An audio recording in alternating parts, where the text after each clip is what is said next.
तुमने कोई पाप नहीं कर दिया अगर तुम्हारे दिमाग में सेक्स घूमता रहता है। सेक्स का दिमाग में घूमना पाप नहीं है। जीवन को अर्थात समय को अर्थात तुम्हें ये जो छोटा सा अवसर मिला है इसको व्यर्थ गवा देना पाप है। बात समझ रहे हो? जो तुम्हें ये छोटा सा सीमित समय मिला है इसको गवा देना पाप है। सेक्स से दिमाग में घूम रहा है, गंदे विचार आ रहे हैं, ये सब पाप नहीं है। इनके विरुद्ध तुम खड़े हो जाओ, ये तुम बेवकूफी कर रहे हो। पर जो तुम बर्बादी कर रहे हो इस समय की, जो छोटा सा समय मिला है, ये अवसर मिला है, इसको गवा देना पाप है। आज ये हिसाब तो करो, आज तक कितने घंटे इन्हीं चीजों में बेहोश होकर गुजार दिए तुमने। आज हिसाब करो, जरा सोच कर देखो। और अब ये सोचो कि उन घंटों में न जाने क्या क्या हो सकता था। ऊंचे से ऊंचा, बेहतर से बेहतर। तुम्हारा मन निर्मल हो सकता था, तुम आत्मा की तरफ बढ़ सकते थे, तुम्हारे व्यक्तित्व में तेज आ सकता था, तुम ऊंचे से ऊंचे खेल में निपुण हो सकते थे, जो कि जीवन भर एक प्रतिभा तुम्हारे अंदर तुम्हारे साथ रहती। कितना कुछ जान, सीख और समझ सकते थे, लेकिन वो सब नहीं हो पाया ना। पर क्यों नहीं हो पाया? क्योंकि तुम्हारे उस समय को माया खा गई। और अब आगे सुनो, जो कहने वाला हूं बात बहुत गहरी है। अगर तुम अपने आप को जीव कहते हो तो जीवन तुम्हारी सबसे बड़ी संपदा है, राइट? और जीवन माने समय, वक्त, टाइम। तो अब तुम मुझे बताओ, तुम्हारा सबसे बड़ा दुश्मन कौन हुआ? जो तुम्हारा समय खा जाए। और अक्सर तुम्हारा समय खाने वाले तुम खुद होते हो।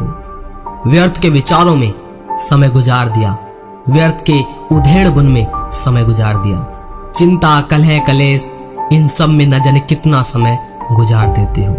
तो तुम खुद ही अपने सबसे बड़े दुश्मन हो। जो कोई तुम्हारा समय नष्ट करे उसे अपना सबसे बड़ा दुश्मन मानना। तुम एक बात बताओ, मरा हुआ भी तुम खुद को कब बोलते हो? बताओ मुझे, कमेंट में बताओ। क्या तुम मरा हुआ खुद को तब बोलते हो जब पैसे नहीं बचते तुम्हारे पास? तुम्हारे अंदर अगर बड़े से बड़ा जो खौफ है वो किसका है? मौत का, है ना? बड़े से बड़ा डर किसका है? मृत्यु का। और मौत कब आती है तुमको? क्या जब आती है जब तुम्हारे रिश्तेदार छूट जाते हैं, पैसा छूट जाता है, उसको मृत्यु बोलते हो क्या तुम? तो बताओ, कब बोलते हो कि मृत्यु आ गई? बताओ। जब बोलते हो जब समय नहीं बचता। तो बताओ, तुम्हारी सबसे बड़ी कीमती संपदा क्या हुई? समय।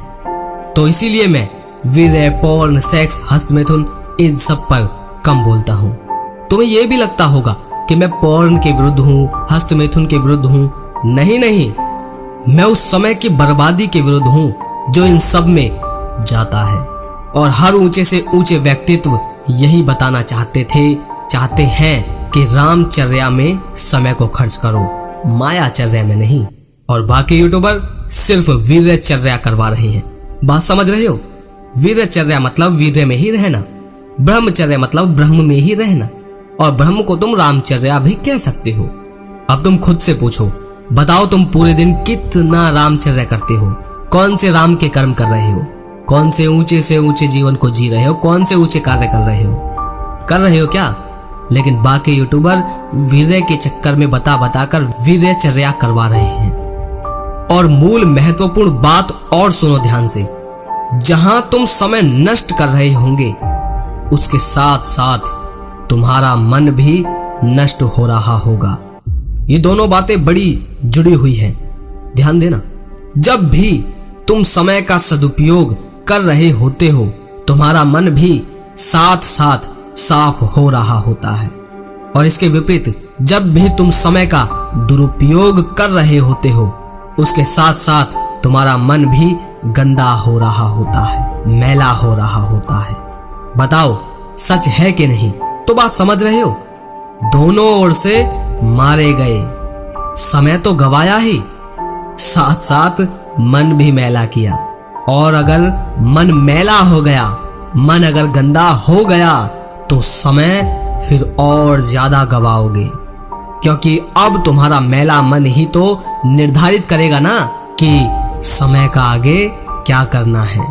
मन मैला कर लिया तो आगे समय और नष्ट करोगे।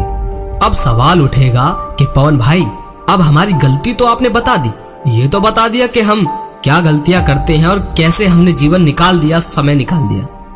अब इसका समाधान तो बताओ। तो सुनो, अब खुद को कटघरे में खड़ा करो। बहुत बचा लिया इसे, इस मन को, इस शरीर को।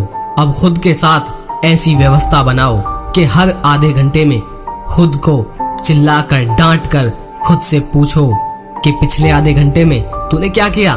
खुद को झंझोड़ कर पूछा करो, पिछला आधा घंटा कहाँ गया। पिछले आधे घंटे को मौत खा गई। समय पर नजर रखो, समझे? किस पर नजर रखो? समय पर। वीर्य पर नजर मत रखो, क्योंकि समय क्या है? जीवन। और अगर तुमने समय पर नजर रखना शुरू कर दिया, अब नजर रखना ये नहीं है कि खाली बैठ जाओ और बैठकर नजर रखो। नहीं, समय पर नजर रखना मतलब वो समय फालतू के फंदों में ना जाए। हर एक घंटे का हिसाब होना चाहिए तुम्हारे पास। पूछो इस चालबाज से, कहाँ गया पिछला आधा घंटा। और जब तुम ऐसा करोगे तो फिर न वीर्य को दबाने की जरूरत, न पौर्ण से भागने की जरूरत, न फालतू के फंदों में फंसोगे।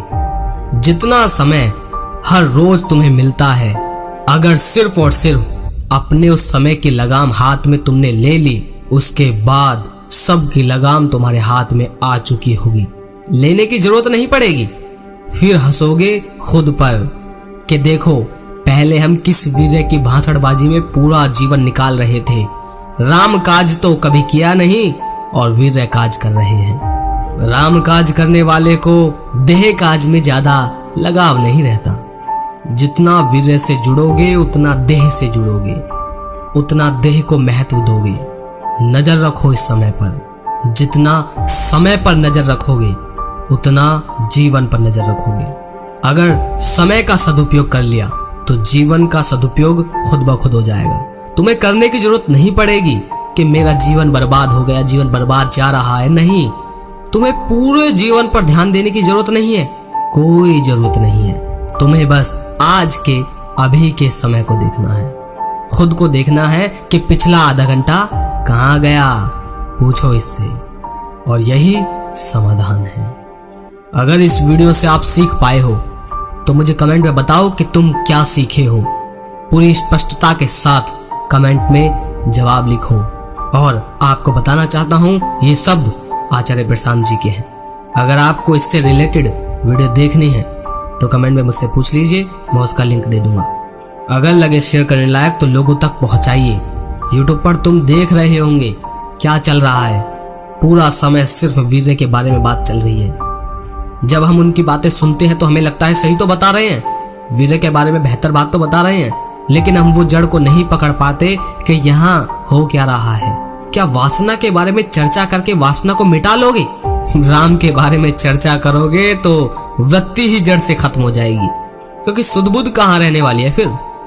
जिस इंसान को सत्य से प्रेम हो, उसका वीर्य रुका हुआ है या बह रहा है, उसे कहाँ की सुध है, क्योंकि उसे प्रेम ही सत्य से है। और सत्य को तुम राम, जो भी चाहो, अपने धर्म से रिलेटेड कुछ भी ले लो, वही सत्य है।